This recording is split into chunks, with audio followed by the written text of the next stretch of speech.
Sex scenes. They're as choreographed as your cousin's Sangeet.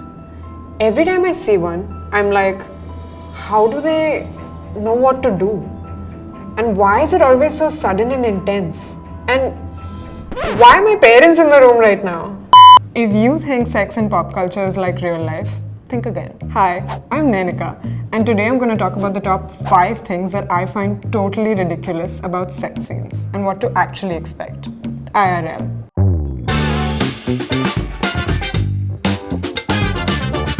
Number 1. Consent as an artistic choice. According to movies, consent is given through a laugh, a gaze, the brush of a hand, the approval of the tone, and sometimes just some general vibes. And I cannot stress how much you should not try that at home. Here are some words you can use instead. Hey, would you maybe wanna have sex?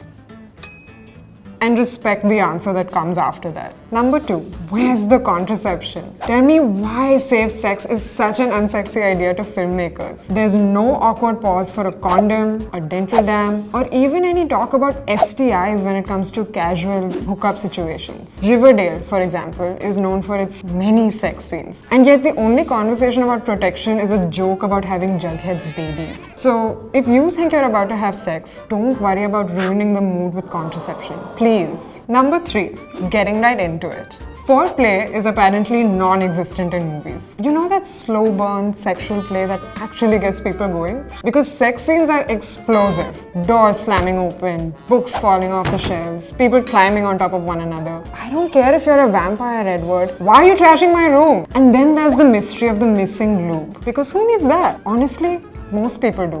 It doesn't look pretty, but it just makes penetration less painful. Number 4, the dal chawal of sex scenes. Everything in sex scenes is always leading up to one big thing. Penis and vagina intercourse. This isn't the only way to have sex, but here's a secret. You can get more creative. Oral sex, sex toys, and even non-penetrative things like cuddling and making out are valid and fun too. Expand your palate a little. Eat out sometimes.